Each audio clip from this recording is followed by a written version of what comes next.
All right, let's see if anybody can see this time. Oh, maybe that link isn't the right link. I see. I need to find a share link somewhere, don't I? Yeah, I think I sent the wrong one. Okay, let's see.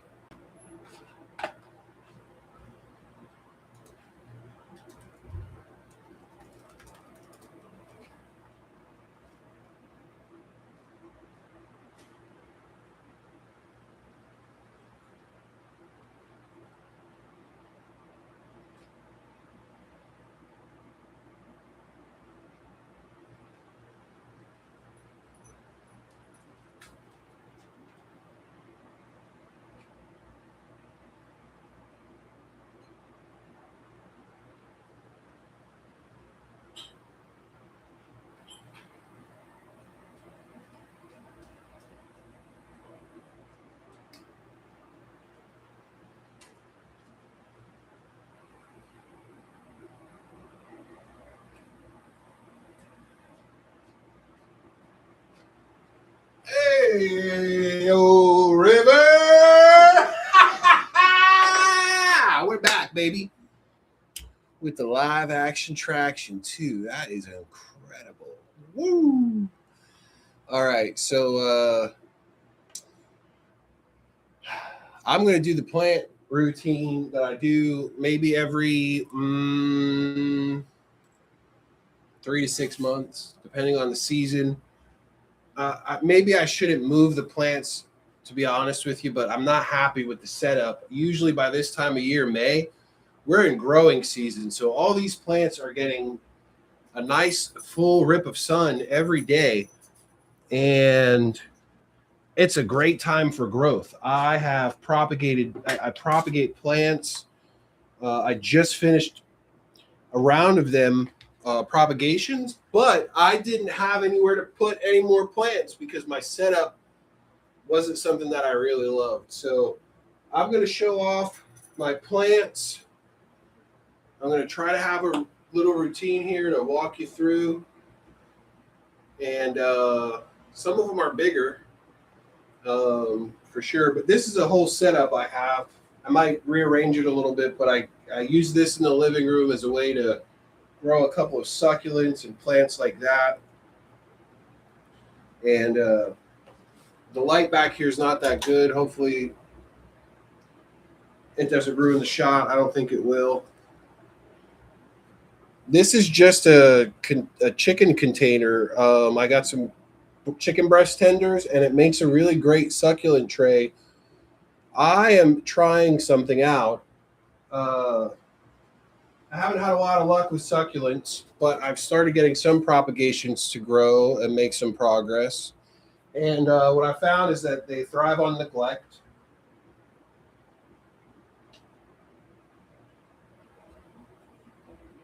This is one of my favorite pots.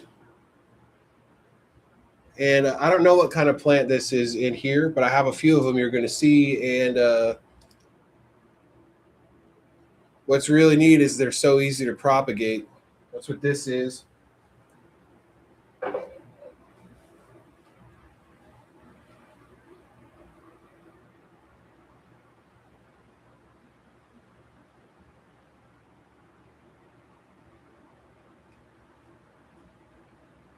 And then that's what this is. I have one more of those as well. And they propagate very easily as well. I told you it's growing season and it's propagation time. So I got to make a decision. Do I want to turn anything else into a propagation? And while I'm in here, I will get the plants back into a position where I feel they're a little bit easier to do the maintenance on because I'm not watering them as often as I should because the layout didn't work quite as well as I hoped it might. And I don't think that we're in this area underneath the monitor. I would love if I could line it up with some plants, but I don't really think that. I don't think that most of my plants thrive with the bright indirect sunlight.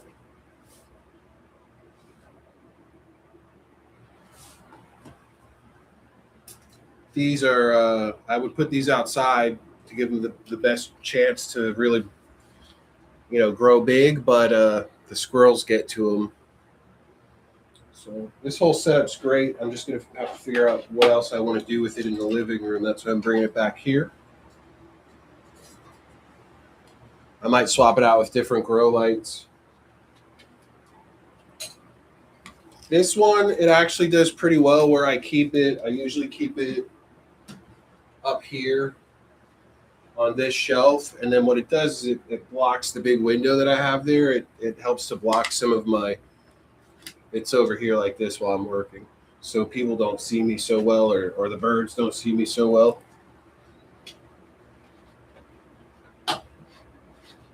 Yeah. Okay.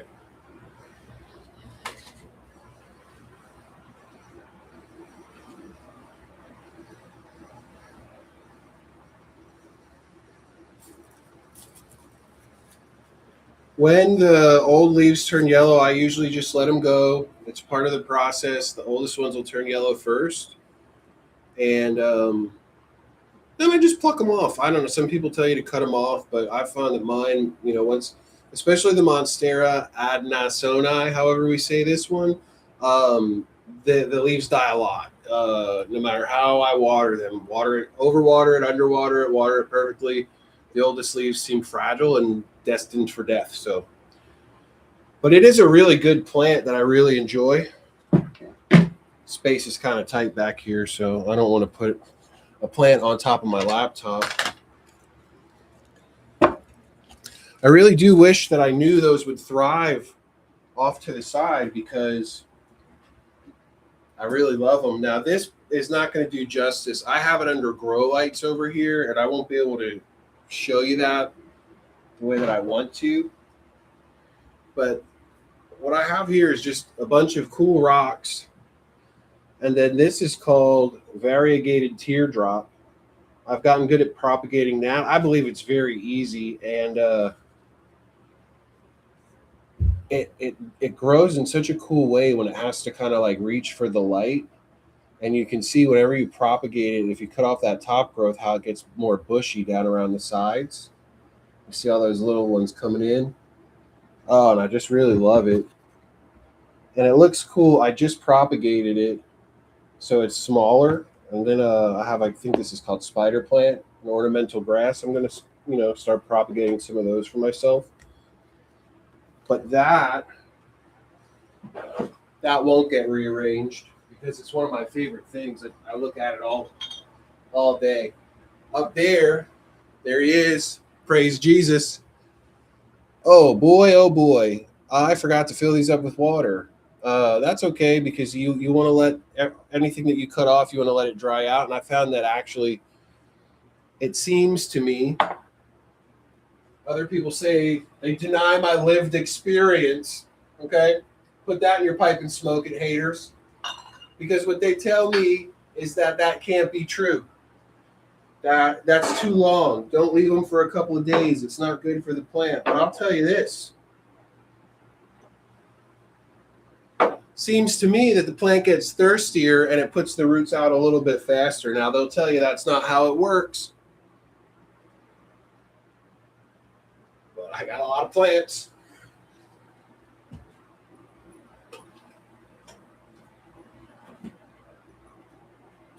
All right, then here's a couple more. Let me go get some water for this, I guess.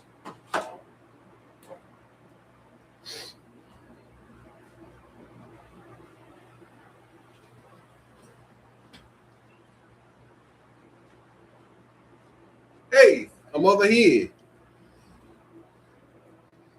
Hey, Barafuco. I don't I don't even know what that is. What's going on here? Turn the AI off. Okay, moving it manually. Hey, there he is. Big Stevie Dose Show. All right. We'll be right back after these messages from our sponsors.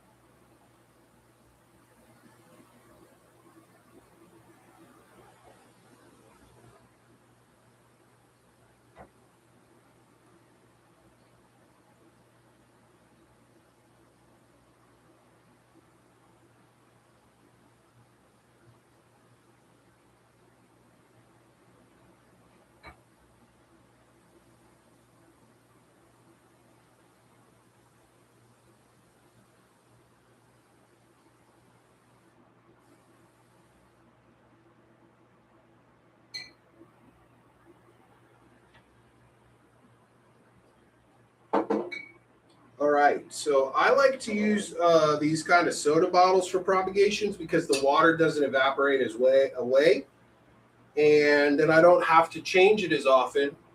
And by the way, haters, this is something I made up myself. I never heard anybody say this before. So I don't even have any haters. I don't know. I'm just pretending I do. So I believe that this is better because I don't have to change the water most of the time until it's ready to go in the dirt. And that's because there's less room for things to fall in from the top. Oh, shoot.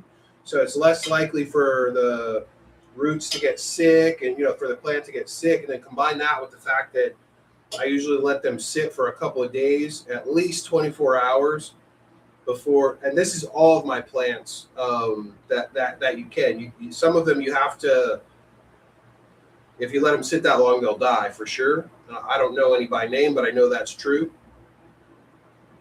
So the ones that I've experimented with, and I know that this works well with, what I do is I propagate the main branch first. I wait a day, then I cut off all the extra leaves that I need to remove to get it into the bottle perfectly. Like this, the leaves that are on the top help to cut down the evaporation, and there you go. You have very little room for things to fall in, very little room for everything to evaporate, and we end up not having to do as much maintenance. Because a lot of people will tell you that you have to change the water every day when you propagate. If you like to do that, keep doing it. That's okay. But don't waste the water.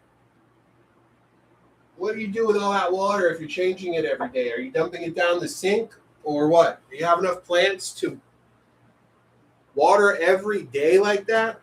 I don't think most people actually do. Some might, but not many.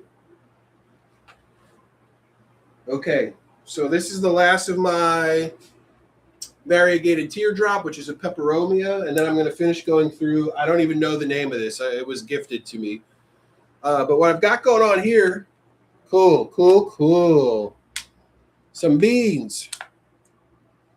Now, why am I growing beans alongside propagation for all of these plants? Well, it's an experiment. I want to see. I know for a fact that beans fix nitrogen into the soil. They're good fertilizers. So I want to see if I get these things started here, how well they root.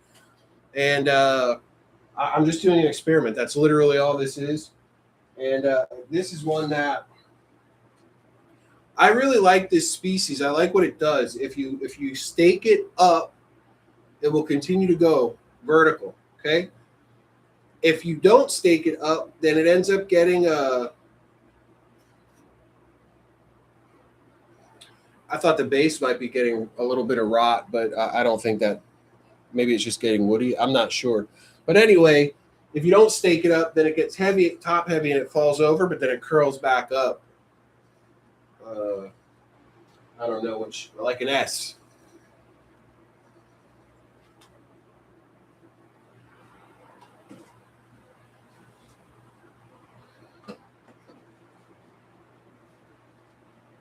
Now this is going to be a bitch.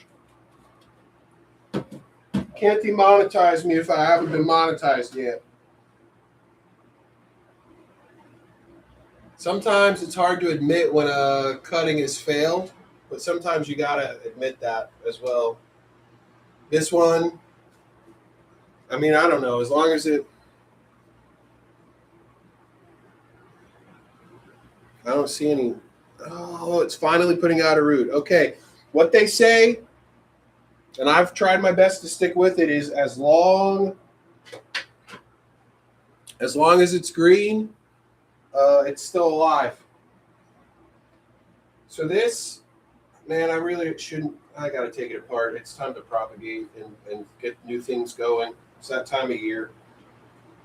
This is what I mean, though. This setup is cool, but it's difficult to maintain. There's not a lot of space on this side. but I like to keep them here because it lets me observe the local wildlife a little bit better. These are just pothos. I'm not going to get up in your face. Ah, yeah, sure. I like the roots. They're looking good. For me, that's when it's time to plant it. When they look like that, they're pretty good. Some people let them go a lot further. Oh, the cactus just got me. Delayed reaction, but it did. Oh, this is cool. All right, let me pull this out. These propagate so easily as well. I got tons of these. This used to be called a creeping Jew, but I think they changed it to a wandering dude. I don't know what this is. This is the creeping Gentile, I guess. I don't know, dude. But these are easy to propagate. It's so cool. I like to do them this way, and sometimes I leave them in there as I'm about to show you. This is my little project I called the swamp.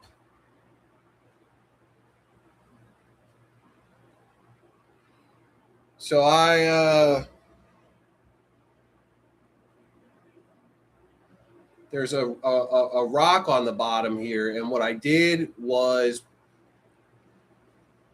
I put that in there and let these things propagate to see how that would impact the growth of the plant. Do I think that it grows as well as soil or not?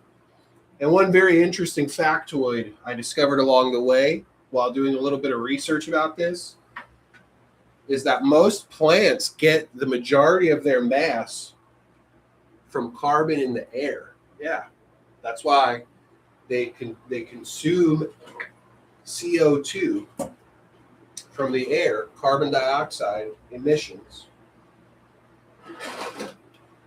And when they perform photosynthesis, that is the process of converting the carbon that's floating through the air into the carbon in the plant. This is one of my monsteras that I love the best, and I'm not going to take this away, but I need to see if I can see it won't stay up the right way. However, I think I might be able to stake it differently, and that's part of why I need to work on all this, because this is one of the things that has been causing me problems. I like that. I got to get a funnel. That's what I need. That way I can pour the water from a little bit higher up and have it go down. So I thought this is, you know what this was, guys?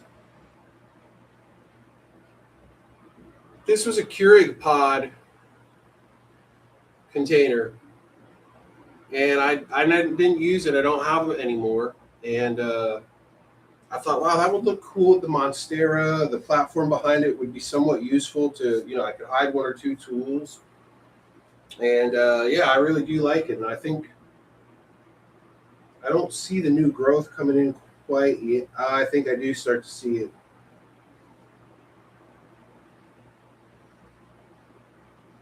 Was I fibbing? Oh, I was fibbing.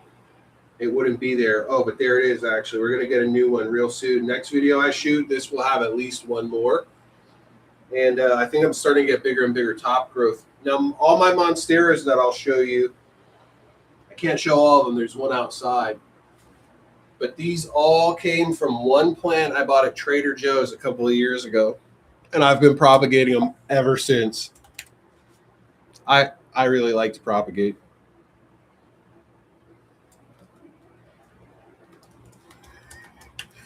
All right. Well, if you are still tuned in, thanks for watching. I'm going to keep on going here. I have a lot more cool plants to talk about, and I really like them. Now, this next one is a big boy. Oh, got to watch out for that ceiling fan. And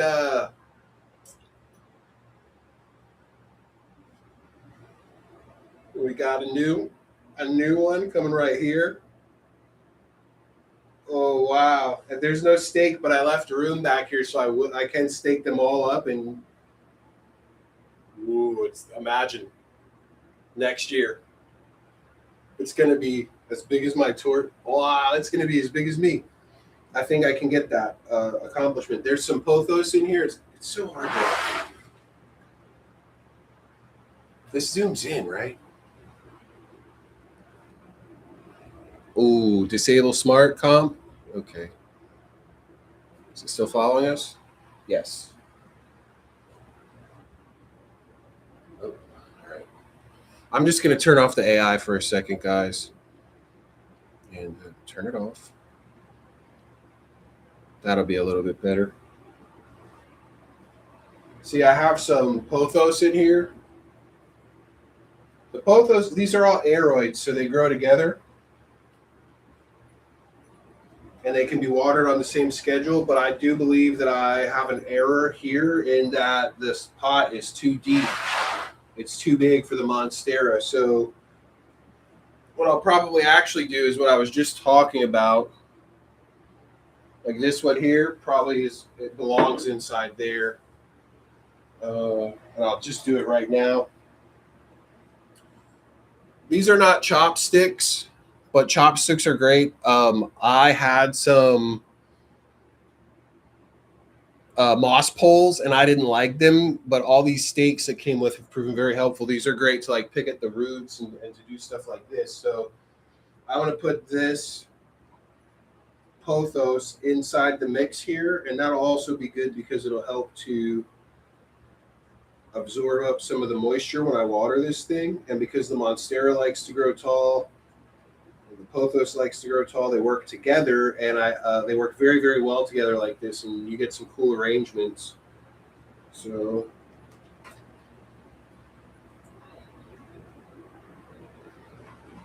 let me get some space real quick.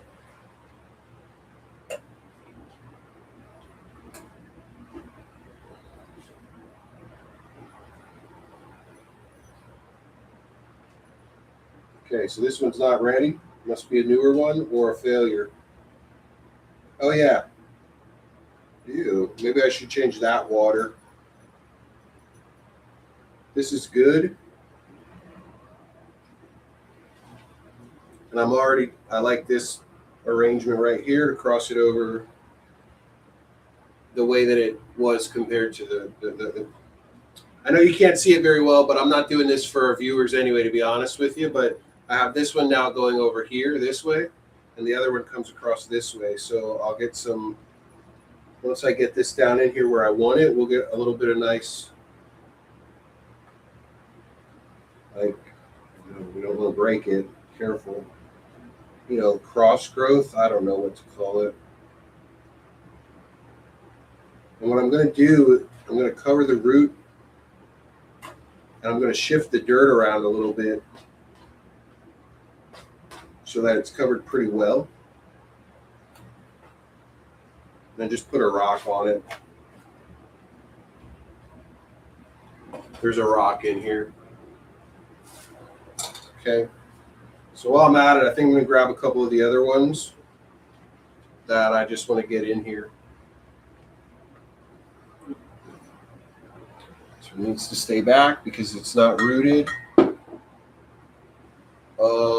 That might be all of them. I might have already gotten rid of, I should say not gotten rid of, but planted all of my propagations. I believe that is it. I believe those are the last ones with any roots. Everything else is still pending. Okay, cool. So I don't know where I want to put this, but I haven't been super happy necessarily with where it's at. I have, but I haven't. To be honest, this one's not that hard to water where it was sitting at, so maybe it needs to go back where it was. Would this one fit there? Oh my gosh.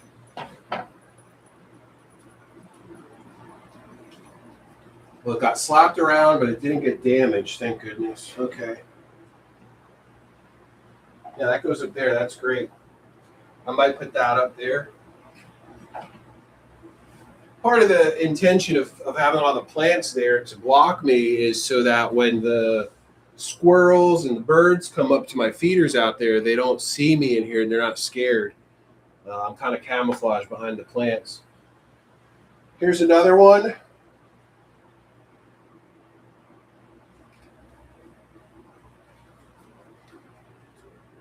Another Monstera. Again, all my Monsteras plus the big one outside, they all came from the same one plant at Trader Joe's.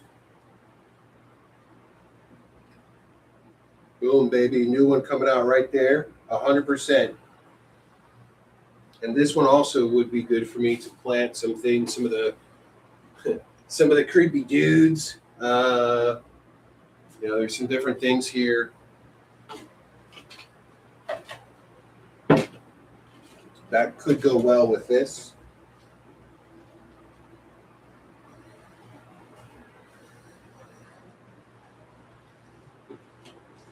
As far as I know, this is indeed Ring of Fire philodendron. This is the original one that I purchased. I really like this plant, and it propagates really well, and it's a vining plant too.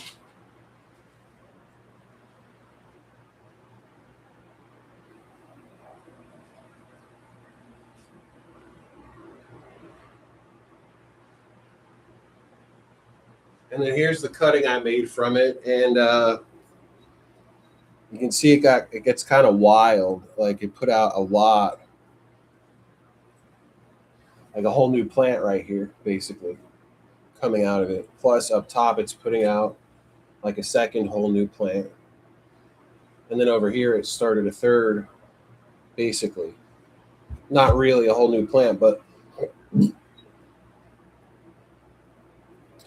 pardon me. But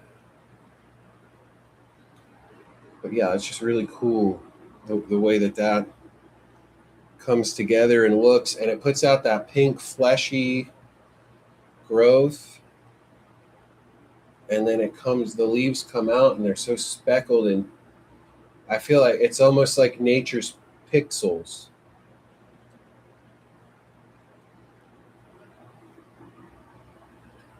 I love it. And I don't know what that is that's got the old leaves, not holding up so good while they're crispy. Maybe I need to adjust something humidity. It does fairly well though, so I really love this. And I didn't know that for some people this is a really hard find. I guess it got exceptionally popular back during COVID, and you couldn't find it anymore. And I just got it randomly at Home Depot for like $19 one day. This one, it wasn't in this pot. This is one of my nice pots, but yeah, I just found this one day for like a regular price at Home Depot. Maybe it was $35. I don't know, but it wasn't exotic plant prices, that's for sure. And I couldn't figure. It just says fancy philodendron, and I was like, well, I don't know about that. What is that really supposed to mean? And I did a little research with Chat GPT, and it helped me narrow it down, and I confirmed it by doing some searches. So this is one of my special projects. At some point these might need to get transplanted, but we got Monstera, a couple different varieties of pothos, Monstera adnosoni, or however you say it, and you got some cool pothos going on in here. And it's really neat, like there's some baby ones coming up back here. And you can kind of see, it's kind of hard to see actually because of the lighting, but they're coming up off of a vine, a stem that's under here that has been in there for a while. So it's new growth that the plant eventually pushed out for itself. And there's more of that going on. It's really cool. If you let these lay flat and trail along the ground, just a lot like a grass, as they crawl along, they'll put out new roots, and then they do creep. They do creep to cover like that. That's going on in here, although there's no width, so they're not creeping like towards the sun at all, but there's nothing for them to climb on, and they don't get the chance to dangle. They're so thick and heavy because I kept propagating and putting them back, so that would cause the the nodes further down the vine to spit out new growth, and they look really cool. And then again, I don't know what these are, but here's some more of those ones that I called the creeping Gentiles. Those will do the same thing. If you run them along the soil, their nodes will put out new roots, and then they'll put out new growth. So that's all I'm going to do here real quick, is give it a little bit of that kind of attention and sort of weave it through where I hope it will come out on the other side and poke through. Now those tend to like to be a little bit drier. And here's another one of them that's gotten access to the sun now, and so it's gotten real thick, but it gets really leggy and pathetic up until it gets good direct sun. That's the difference. Indirect sun, underneath all the bushiness, creeped out and got direct sun. So again, I want to take this and work with it. Get it somewhere, ooh, be careful. Get it somewhere where it's close to the soil, so maybe it can put out some roots and get us some new nodes along the way. But I don't.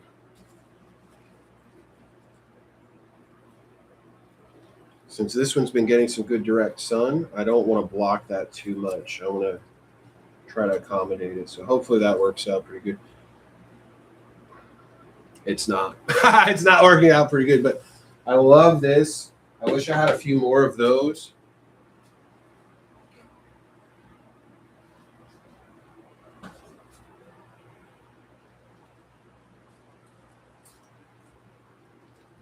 I don't think there's anything actually exotic in here. I think this is all just pothos.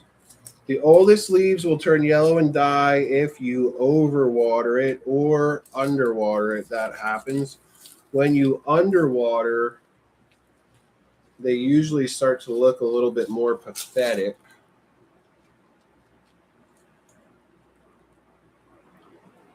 That one's barely hanging on. There's some mold in here. I am not happy to see that. That's why you have to do this every once in a while, I guess. And that's annoying that there's mold in it, because this one's been struggling to get the right humidity levels. So this might be time to completely take this one out of here and rework everything.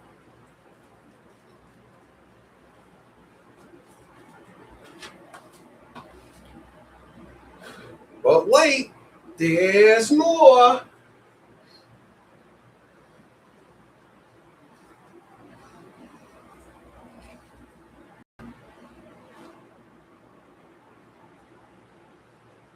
So again, I have many monsteras. They all came from the same original one. Now this one leaf that looks a little bit funky here and pathetic in the middle, that one struggled. Like I underwatered this for a little bit, and it struggled to unfurl on a appropriate schedule, and that's why it looks like that. That's my belief, but it's cool. I never had one quite like that. I don't know if over time the color will fill out like the rest, but I never had one quite like that.